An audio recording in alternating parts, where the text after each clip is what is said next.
कहां जाऊं, कैसे कोई मुझे बता दे, कैसे भगवत प्राप्ति होगी, कैसे मैं काम आदि दोषों पर विजय प्राप्त करके स्वरूप बोध प्राप्त करूं।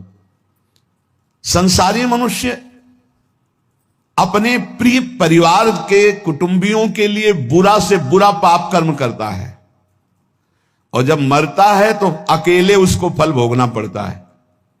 अकेला दुख, अकेला यहां से जाता है, अकेला दुख भोगता है। कोई भी घर परिवार का नरक में बंटवारा नहीं करता जाके। इसलिए कुटुंब के मोह में फंसकर पाप कर्म ना किया जाए। जो संयम नियम पूर्वक जीवन व्यतीत करता है वही इन भोगों से बच पाता है। नहीं तो एक काम भोग इतना लुभावना है कि बड़े बड़े संयमी पुरुषों का मन आकृष्ट हो जाता है और भ्रष्ट हो जाते हैं। साधक हर समय अंतःकरण की शोध करता रहे कि कहीं काम ने दबाव तो नहीं कर दिया, कहीं क्रोध तो हमारे अंतःकरण पर प्रभाव नहीं कर रहा, कहीं अहंकार तो नहीं छा रहा है। अगर ऐसा है तो संपूर्ण माया अपना प्रभाव दिखा देगी। काम क्रोध अहंकार हृदय में है तो सावधान। जैसे वृक्ष का पत्ता पतझड़ ऋतुकालिक रात्रि समूह के बीत जाने पर पीला होकर गिर जाता है, ऐसे ही तुम्हारी आयु समाप्त होने पर यह शरीर नष्ट हो जाएगा। इसलिए एक क्षण भी पाप कर्म में मत लगाओ। जैसे ओस की बूंद ऐसे पत्ते पर हिलक रही है, बस वो गिरने ही वाली है, ऐसे ही तुम्हारा जीवन नष्ट होने वाला है। इसलिए तुम एक क्षण भी असावधान मत रहो, हर समय नाम जप करो। पता नहीं वो बूंद कब गिर जाए। जैसे पानी का बुलबुला बस फूटने वाला है, जितने सेकंड टिका हुआ है, ऐसे ही तुम्हारा शरीर नष्ट होने वाला है। जितने श्वास टिकी हुई है बस क्या करो। इसलिए तुम एक क्षण भी असावधान न रहो, हर समय राधा राधा कहो। अनेक प्रकार के विघ्नों से युक्त अत्यंत अल्प आयु है। इस अल्प आयु वाले मानव देह को प्राप्त करके बहुत शीघ्र भगवत प्राप्ति कर लो, एक क्षण भी प्रमाद न करो। जैसे कमल शरत काल के निर्मल जल को भी नहीं छूता, अलिप्त रहता है, उसी प्रकार तू संसार की समस्त भोगासक्तियों से अलिप्त रह। कोई भी स्नेह बंधन तुझे विवश ना कर पावे। क्षण भर भी प्रमाद मत कर, निरंतर भजन कर। जीव मोहवशाद इस माया जनित दुख को सुख मानकर भोगने के लिए प्रयासरत है और परम सुख मोक्ष या भगवत प्राप्ति की चाह ही नहीं कर रहा। ये दुखालय में दुख में वो सुख खोज रहा है। इंद्रियों को इनके विषयों में जाने की ढील मत दो। पांचों में से 5 ना संभाल पाओ तो 2 संभाल लो, एक रसेंद्री और एक जनेंद्री। अगर इन 2 में से दोनों ना संभाल पाओ तो एक संभाल लो, रसेंद्री। जनेंद्री ठीक हो जाएगी। ना तू किसी से द्वेष कर, ना रोष कर, ना किसी से राग कर। इसी जन्म में तू भजन बल से भगवत प्राप्ति कर ले, जन्म मरण चक्र को मिटा दे। देखो शास्त्र और श्रुतियों का अंत नहीं, कितना पढ़ोगे, इतने परमार्थ के मार्ग हैं, कितना तुम जानकारी करोगे। अतः मेरी सीख मान लो, जरा मरण से मुक्त होने के लिए ज्यादा पढ़ने लिखने की जरूरत नहीं है। राधा राधा राधा राधा नाम रटने की जरूरत है। इतने शास्त्र हैं, कहां तक पढ़ोगे, इतने सिद्धांत कहां तक जानोगे। सबकी बात जान लो, नाम जप करने वाले के हृदय में शुद्ध ज्ञान शुद्ध प्रेम प्रकाशित हो जाता है। यदि तुम्हें यमदूतों से बचना है तो ऐसा दुर्वचन मत बोलो कि किसी का हृदय घायल हो जाए। ऐसे हैं बोलने वाले कि बिना बाण के हृदय को घायल कर दे। किसी की जीविका को मत छीनो कि एकांत में बैठ के रो दे। देख लो, अगर यमदूतों से बचना है, किसी को ऐसा मत बोलो कि एकांत में बैठकर तुम्हारे वचनों को याद करके दुखी हो जाए। किसी की जीविका को मत छीनो, उसे गरीब मत जानो, उसे अनाथ मत जानो। दीनानाथ प्रभु हैं, दुखिया को न सताइए, और दुखिया देगा रोए, उसका कोई बल नहीं। और जब दुखिया के मुखिया सुने तब तेरी गति का होए। ये होश में रहे। कह रहे किसी असहाय का धन मत छीन लेना, उसकी जीविका मत छीन लेना। वो असमर्थ है, वो जितने आंसू गिराएगा तुम फिर उसका हिसाब नहीं दे सकते हो। इसलिए धर्म से रहो। धर्म का स्वरूप है शास्त्र के अनुसार जीवन, दूसरों को सुख पहुंचाना। अधिक क्या कहूं, जो अपने से प्रतिकूलता का व्यवहार करे उसके साथ कभी प्रतिकूल व्यवहार मत करो। जो अपनी शारीरिक चेष्टाएं हैं उज्जवल हो, न्याय युक्त हो, धर्म युक्त हो, कभी यमराज के दूत तुम्हें छुएंगे भी नहीं। अरे साधक, ये रसेंद्री को सुधार लो। अलग अलग महापुरुष कहे ये स्वादिष्ट भोजन नहीं, ये पूरा जीवन बर्बाद करने वाली वस्तु है। खाते खाते मर गए, कभी तृप्ति नहीं, कभी तृप्ति नहीं। है दुष्ट, गजब हो गया, भोगते भोगते मर गए। कभी ये नहीं कहती कि बस आज क्या ये हाथ ऐसा ऐसा ऐसा बना ले, ये वो खाते खाते पूरा जीवन व्यतीत हो गया। हाँ खाओ, बचाओ, बस सोचो जरा, कभी उबो यार, खाते खाते उबो, कभी भोगते भोगते उबो। बहुत बहुत विचित्र है, बहुत विचित्र है। रसेंद्री इसीलिए बार बार महापुरुष कहे स्वादिष्ट भोजन से बचो, ये जीवन का नाश करने वाला है। ये कोई सौभाग्य नहीं कि हमें मनमानी बहुत सुंदर भोजन मिल रहा है। देखो स्वाद के चक्कर में ही मछली फंस जाती है। वो कांटे में होता है चारा, चारे के लोभ से ऐसे उसको कांटा नहीं दिखाई देता, चारा दिखाई देता है। ऐसे ही साधक स्वादिष्ट भोजन के अंदर एक कांटा है आसक्ति भोगों की, जो जनेंद्री को प्रबल करके वासना में लगा देगी।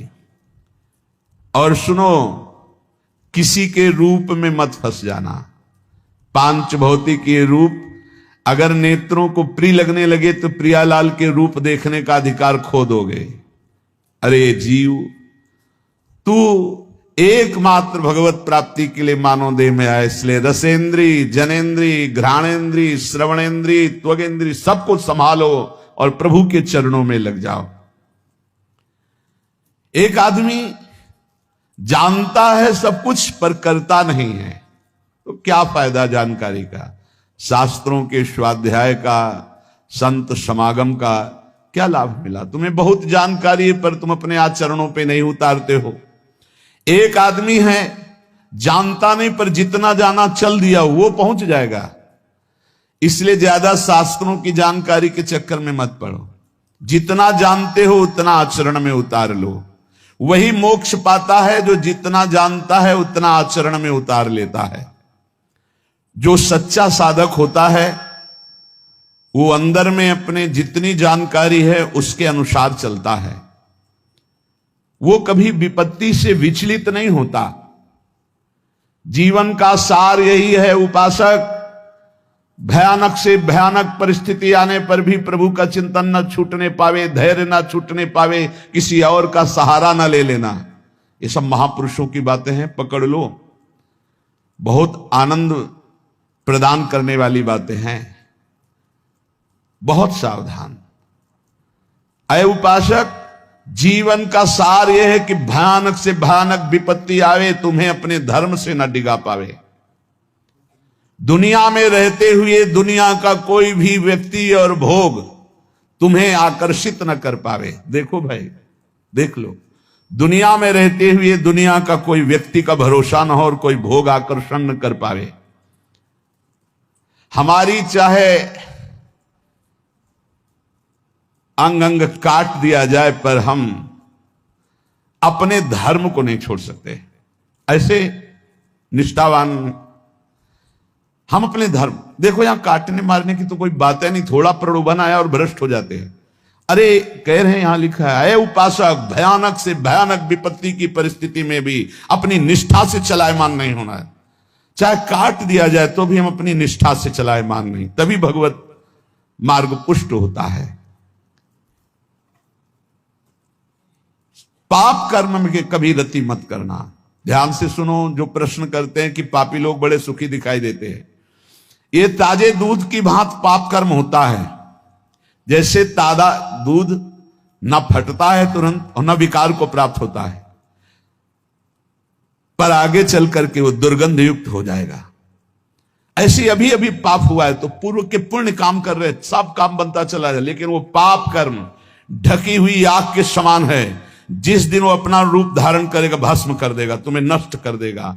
इसलिए जब तक तुम्हारा पाप भजन के बल से नष्ट नहीं हो जाता, तुम्हारा पीछा करता, विश्व में कहीं भाग के चले जाओ, वहीं तुम्हें दंड दे देगा तुम्हारा पाप कर्म। मत एकत्रित करो पाप कर्म, डरो पाप कर्म करने से। वो सुरक्षित तब तक पीछा करेगा जब तक तुम्हारा नाश नहीं कर देगा। दुष्ट स्वभाव के मित्रों का कभी भी संग ना करो, उत्तम स्वभाव वाले ही भगवत मार्ग के पथिकों से मित्रता करो। सब पर भगवत भाव पर दोस्ती नहीं। जैसे ठोस पहाड़ को हवा नहीं उखाड़ सकती, ऐसे ही निष्ठावान को कोई विपत्ति निंदा विचलित नहीं कर सकती। जैसे सारथी घोड़ों की लगाम खींचे हुए सही मार्ग पर चलाता है, ऐसे ही अपनी बुद्धि को पवित्र रखो। इंद्रिय रूपी घोड़ों की लगाम रूपी मन को खींच करके सतमार्ग पर चलाते रहे। बुद्धि शुद्ध कैसे होती? ईश भजन सारथी सुजाना। इष्ट देव का भजन करो तो सारथी सुजान, बुद्धि बहुत ज्ञानमयी हो जाएगी। यदि तुमसे कोई पाप बन जाए तो दोबारा करना मत, तो तत्काल उस पाप का प्रायश्चित करके उसे भस्म कर दो, नहीं वो तुम्हें नष्ट कर देगा। दोबारा करना नहीं। और जो हो गया है उसका महापुरुषों से पूछो क्या प्रायश्चित है, और वो जो बता दे वही कर दो, उससे भस्म हो जाएगा। और यदि पुण्य कर चुके हो, पुण्य किए हो, तो उसे बार बार करो पुण्य कार्य को, और कभी किसी से बताना नहीं, तो तुम्हारा पुण्य तुम्हें लाभ प्रदान करेगा। ध्यान दीजिए, पाप कर्म हो तो दोबारा करना नहीं, महापुरुषों से बताकर उसका प्रायश्चित तत्काल उसको भस्म कराओ, नहीं तो ब्याज सहित दंड देगा। और पुण्य किया हो तो किसी से बताना नहीं, और बार बार सुकृत धर्म आचरण करो, वो तुम्हें महासुख प्रदान करेंगे। लेकिन पाप करोगे तो कोई जान भी नहीं पाएगा, पुण्य करोगे तो माइक से हल्ला मचाओगे, चार लोगों को बताओगे, पोस्टर भी छपवा देते हैं कि आज जो है हम फूल बंगला बनवा रहे हो, 50 ब्राह्मणों को भोजन करवा रहे हैं, 50 साधुओं को पवा रहे हो, हमारा ये फोन नंबर, हमारा ये पता, अपने पूरे परिवार का नाम। इससे क्या होगा? सब खत्म, सब खत्म हो गया। जितने लोग देखते जाएंगे सुकृत के अधिकारी हो जाएंगे, तुम्हारा सारा सुकृत नष्ट होता जाएगा। सिद्धांत को समझो, पुण्यात्मा पोस्टर नहीं छपवाते। यदि पुण्य बन जाए तो कभी जबान से मत कहो किसी को कोई जान न पावे, पर अहंकार चैन नहीं लेने देता, वो बताता है। एक भगत जी आए तो बार बार बीच में एकांती में बोल उठते, भारत के जितने तीर्थ हैं 5-5 बार गए हैं हम, ठीक है। फिर बीच में बद्री नारायण कहां कई बार गए हम, कई बार। ये अहंकार देखो, शास्त्र संत महापुरुषों के वचन, पुण्य करो जबान से न निकलने पावे, कोई जान न पावे, और पुण्य बार बार करो और भगवान को समर्पित कर दो। जिस पुरुष की आकांक्षाएं यहां समाप्त हो गई हैं, वही जीवन मुक्त है। जीवन मुक्ति की पहचान, जिस पुरुष की आकांक्षाएं यहां समाप्त हो गई हैं, यही जीते जी वो जीवन मुक्त है। कोई चाह नहीं, कोई मांग नहीं। और जिस पुरुष की चाह नहीं समाप्त हुई, तो आगे सुन लीजिए, जिस पुरुष की आकांक्षाएं हैं, चाह है, वो चाहे नंगे रहे दिगंबर, चाहे जटा रखा ले, चाहे पंख लगाए, चाहे उपवास करे, चाहे भूमि पर सोए, चाहे धूल लपेटे, चाहे जैसे रहे, वो जीवन मुक्त नहीं हो सकता। ये बात है। बाहरी इन क्रियाओं से जीवन मुक्तता नहीं देखी जाती। आकांक्षा रहित ब्रह्मभूता प्रसन्नात्मा, न सोचती न कांक्षति, न कोई सोच है न कोई चाह है। जो शतमार्गी है, चाहे उसके ऊपर रुपयों की वर्षा कर दो तो भी वो अपने शतमार्ग को नहीं छोड़ेगा। जैसे कामी पुरुष को भोगों से तृप्ति नहीं होती है, ऐसे भजनानंदी को कभी भजन से तृप्ति नहीं होती। जितने भी ब्रह्मा के रचे हुए भोग हैं, सब अल्प स्वाद वाले, परिणाम में दुख देने वाले हैं। इसीलिए विवेकी साधक कभी भोगों में रति ना करके सम्यक रूप से तृष्णा का नाश करके भगवान का भजन करता है। राग के समान अग्नि नहीं, जला डालेगा। द्वेष के समान मल नहीं, भजन में बाधा पहुंचा देगा। पराई निंदा के समान दुख नहीं, मत करना, नहीं तो दुख में फंस जाओगे। दूसरे को दुख देने के समान अशांति नहीं। अगर दूसरों को दुख दिया तो तुम स्वयं अशांत हो जाओगे। उपासक ध्यान दे, जब तुमसे कोई द्वेष करे, शत्रुता करे, तो तुम्हारा बर्ताव प्यार का होना चाहिए। करो। साधु मार्ग में चलने वाले, चाहे गृहस्थ हो चाहे विरक्त, जब तुमसे कोई कटु व्यवहार करे, द्वेष दुश्मन का व्यवहार करे, तो तुम उससे पहले बोलो राधे राधे। वो भले गाली दे, तुम ऐसे बोलो। तुम्हारा व्यवहार प्यार का होना चाहिए। जो तुम्हारा अनिष्ट करे उसे तुम आशीर्वाद दो। देखो भगवान के पार्षद का स्वभाव। जो तुमसे घृणा करे उसका तुम मंगल सोचो। जो तुम्हारी निंदा करे तुम प्रभु से प्रार्थना करो कि उसकी बुद्धि शुद्ध हो। यह है भगवत मार्ग। कितने कठिन है। जो हमसे दुश्मनी करे उससे हम प्यार से झुक के बात करें। जो हमारा बुरा चाहे उसको हम आशीर्वाद दें। जो हमसे घृणा नफरत करे उसका मंगल मनावें। जो हमसे द्वेष करे उसके लिए प्रभु से प्रार्थना करें। थोड़ो खाई तो कल्पे झलपे, घणो खाई कै रोगी। और दोहू पंखा की संधि विचारे, तो है वो बिरला जोगी। बात समझना यहां। थोड़ो खाई, बिल्कुल पूरी लगन लगी रहेगी भोजन में। और घड़ों खाई तो रोगी, और दबा के खाओगे तो रोगी हो जाओगे, भोगी हो जाओगे, भजन नहीं बनेगा। तो बोले दोहू पंखों की संधि विचारे, वो है बिरला जोगी। न कम न ज्यादा, युक्ताहार विहार से। जो बहुत नहीं खाता या थोड़ा, उसकी चिंतन वृत्ति भूख में लगी रहती है, बातें चाहे जितना बनावे। और जो बहुत खाता है उसका चिंतन भोगों में लगा रहता है, बातें चाहे जितना बनावे। और दोनों की जो संधि में रहता है, ना और ना, थोड़ा अल्पाहार, इतना अल्पाहार नहीं, युक्त अल्पाहार। कि अगर 10 रोटी खा सकते हो भरपेट तो 5 रोटी पा जाओ। अगर 5 में भरपेट तो 2.5 पा लो। इतनी संधि में रहे।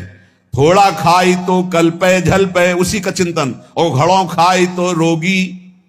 और दोहू पंखों की संधि में, तो वो है बिरला जोगी। जो दोनों संधि में, अर्थात ना भूखा और ना छका। देखो जिनको उपवास का नियम दिया है, जिन्होंने उपवास का नियम लिया है, वो ध्यान दे दें।